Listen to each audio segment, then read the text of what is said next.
After many unsuccessful battles, the mountain clans and the Empire united, as they had during the First Great Wars, this time to tame the demonic legions. The day in which the Army of Light would confront the cohorts of chaos grew near. To ensure victory over the Allied forces, Bethresen saw that the northern frontier had to be strengthened. He needed to conquer at least 3 cities to maintain a presence in these lands. These cities secured, Bethresen could finally complete the ritual that would grant him his full power and his transcendent form. The unholy infant prepared for battle, sending his mighty cohorts and his dark servant Astaroth northwards. Greetings, my cohorts of chaos, and a lovely big warm welcome back to another Alliance pulverizing episode of Disciples 2, the Legions of the Damned campaign. Let's have a look at what we're doing. We need to capture 3 cities. It's pretty straightforward. We're on to mission number 5. Bethresen is not even in his final form yet. And let's get started. Probably a little bit of dialogue. Here we go, it's Bethresen. We must reinforce our position on these territories. Set your demons upon these lands. Yes, Master Bethresen. Oh god, let's see how long I can keep this up before I lose my voice. Cohorts, we must capture the cities of Salonia, Dunstan's Hall, and Malorian in order to control these lands. Forward. Oh, hello. Oh, it's a gargoyle. Voice for a gargoyle, I don't know. We come to you on Bethresen's behalf. What is this? What are you saying? Bethresen is presently among us. Oh no, Bethresen forbids these actions. You must cease now. We are losing precious time, cohorts. Attack this traitor. Yes, Master. He will be destroyed. Oh, you'll pay for your treachery, by Bethresen, I swear it. See, he even sounds like a traitor. What kind of demon has that kind of accent? Oh, let's see what's going on here. It's all a big shitstorm. Okay, so let's see what we've got in the capital. Mango, of course. A couple of city defenders there. Do we have control over Astaroth? You do indeed. Here he is. That's the boyo. He's a 2-space unit just on his own lonesome there. 1 leadership. Of course, he can't take anyone with him, but let's face it, you don't really need to because he's got an attack which is the Infernal Blade. It times by 2. I think you can probably attack twice and choose 2 different targets. We'll go through this, but we'll have a play with him, of course. Let's have a look at his little flavour text though. Commander of 80 infernal cohorts, Astaroth is feared by all, for he strikes mercilessly allies and enemies alike. It's probably why he's got no one with him, let's face it. No one's daft enough. Thankfully he's immune to mind and fire, which is nice. And with a decent initiative of 50. 99 damage for some reason, I don't know. There he is. We're probably going to have to use him to take down the onyx gargoyle, because I'm guessing that Mango is not going to be able to handle that, and this is probably what the game wants you to do. Let's outfit Mango with his usual crap and think about what we're going to outfit him with unit-wise. Let's pop you on the back row because I think we're going to go for a devil because we haven't seen him for a while, so that'd be nice. Should we have another gargoyle though?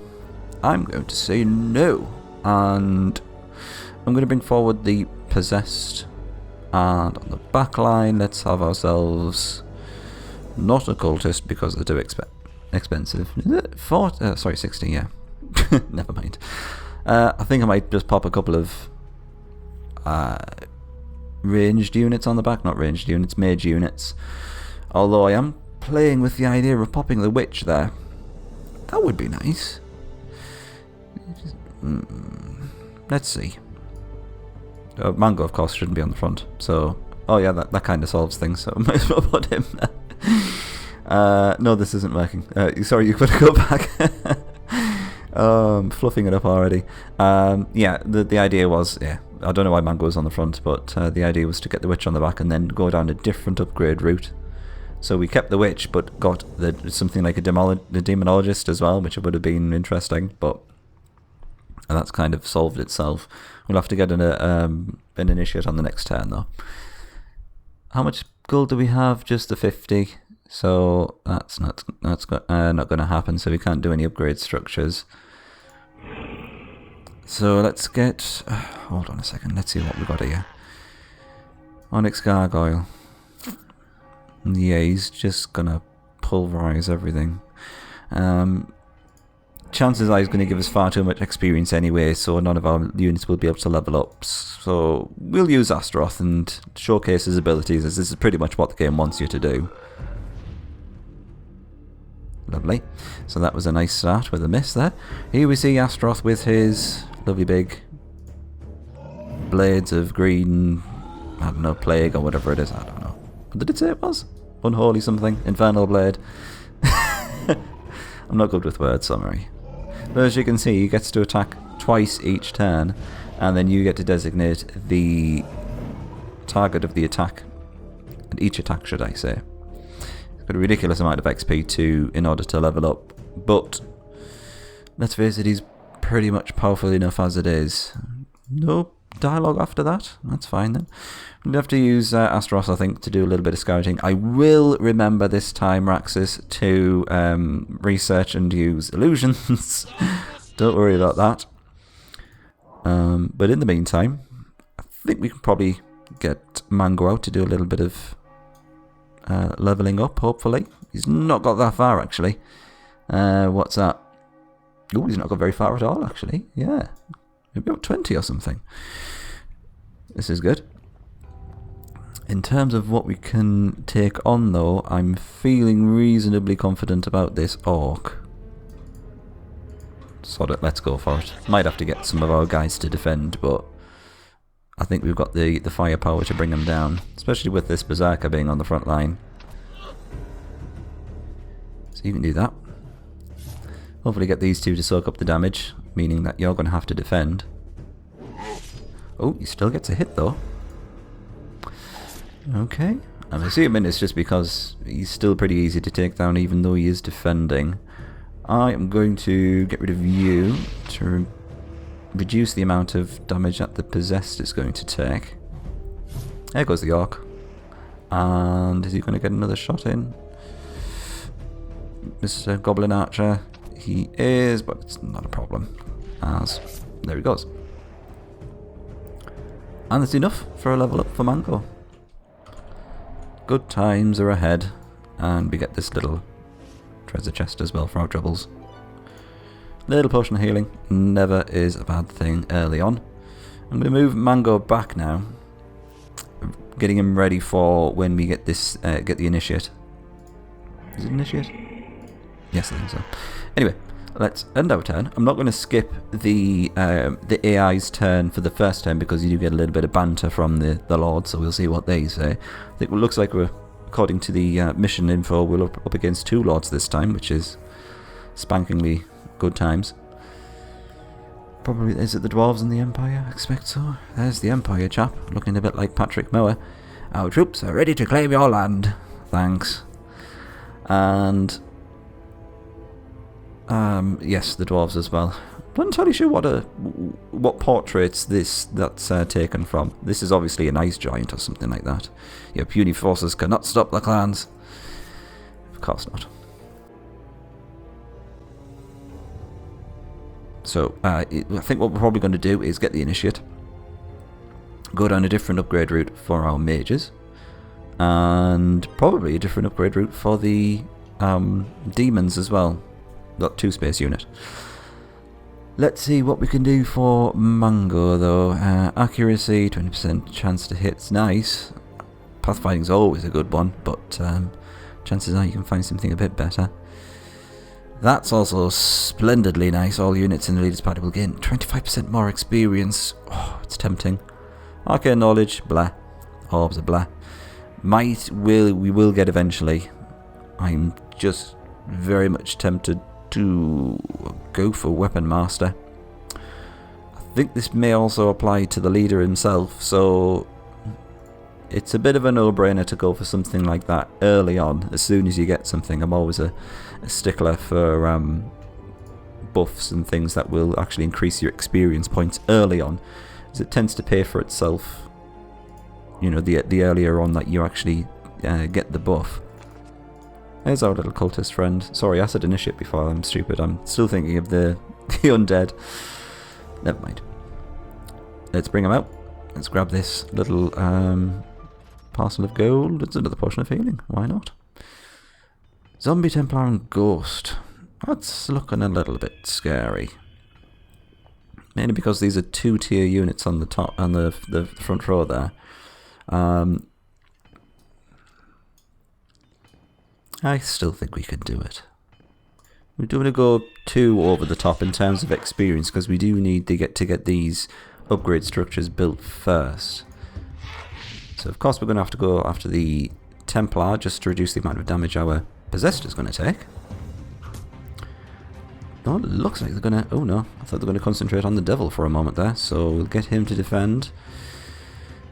We'll, of course, do that. He's going to be warded. It's not too much of a problem. But what do I do now? He's only taken, what, 50 damage, so let's... I'm not going to get him to defend just yet. Not too much of a surprise that the paralysed Mango there, it's our main damage dealer. Ooh, that's not good. How much damage can you do? 25. It's just not going to be enough, sadly, so you're going to have to defend. A little bit more damage to the Ghost. It's not too bad. Now, I'm going to have to go after the zombie. And then hopefully we're just going to have to cross our fingers and hope that one of our guys gets to go before the Templar. Yes. Fantastic. No casualties. Apart from the undead, of course, but... Nah, they were dead anyway. That's not a too bad amount of XP, actually. I'm just hoping we're not going to go over the top. And we managed to get our upgrade structures built first of all. Oh, it's an undead party to end all parties there. Haunted Tower. What else do we have? Not a lot else. Now the question is, do we use Astroth to do a little bit of scouting or actually take down some enemies? More goblins. I'm going to use them to get rid of these goblins to begin with, just because it's probably just not worth Mango's time, to be perfectly honest. Let's just instantly resolve it. And then it looks like we're in the southern part of the map. Yeah, that's not going any further. So we'll send him off to the side. He can scout this way, Mango can scout kind of southwest-ish. Like so. And then we can hopefully be in a position to get some upgrade structures built. It's looking a bit scary down here. Lots of upgraded units. Upgraded structures on the brain I have. Right, let's end this turn, and we'll pick things up once they've taken the move. Here we are, we have enough money for our first of the upgrade structures. No, we don't have to cast a spell, thank you. Oh, you know, I always do that. I do apologise. We need to check who's going to upgrade first. I suspect it may be the cultist, although it might even be the possessed. It's very little in it, so I don't think it matters which one we build. So let's do the unholy portal, just for the sake of it. Terrible decision, so I've just got to go for it. That's not looking too doable, mainly because of that zombie. Warlock's a bit scary as well. Orc might be able to... Let's take another look at it. Yeah, I think we can do this. Let's move these around a tad. And I think we can do that now. Fingers crossed it's not going to be enough, quite enough experience to get everyone leveled up. Oh god, is that a skeleton warrior as well? Sorry, skeleton champion should I say. Right, focus. Let's get rid of this orc. You need to do this as soon as possible, and you need to defend. It's good that you went first. Okay, you're wasting your time with Mango, that's okay. Oh, could have done with that not blessing, of course. Devil, I think we can probably use to take down this goblin straight away. Fantastic. Now he's got direct access to the orc. Might go down this turn, if we're lucky. We'll get you to defend just in case. There he goes. How much damage is Mango doing now with his level up? Should be about 70, is it? Yes. Very good. That was a bit of a waste of time. Couldn't kill him. Although he did maximum damage, so well done to you, cultist. Splendid. Nice little boost of experience there. Not quite enough to level up the possessed 2 experience points off. So I think we should have enough gold next turn, should I say, to get the upgrade structure built for the cultist as well. Now, who are we going for here? Probably the one that's going to waste our time the most. So I'm tempted to go after these goblins again. So let's do that. Oh, do come on, dear. I know you're big, but you don't have to take your time. Thank you. I think that's all from this turn. It is. So there we go. Still no sign of the unholy alliance, let's call them. Unsurprisingly, it's not like you would expect to see much action from them in the first couple of turns. Let's do this first of all before we go forward with Mango, which is to build the... I think we're going to go with the Occult Abbey.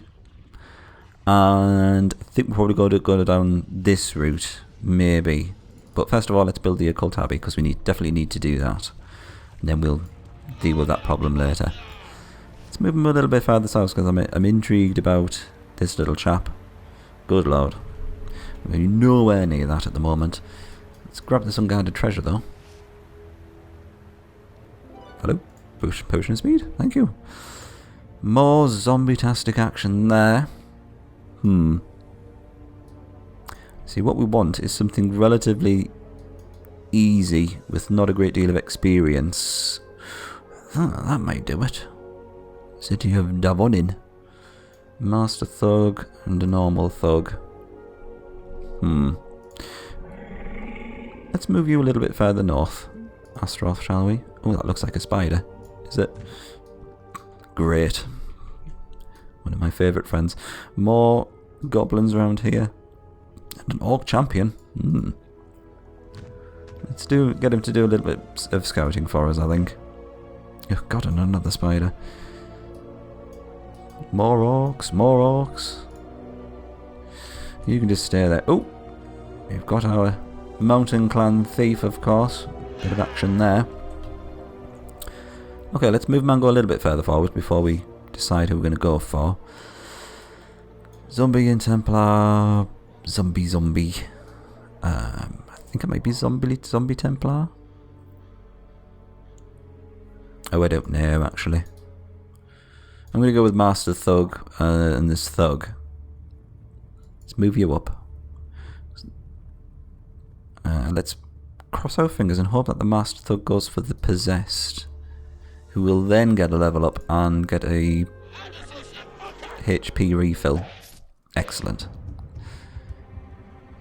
So, now you need to die quickly.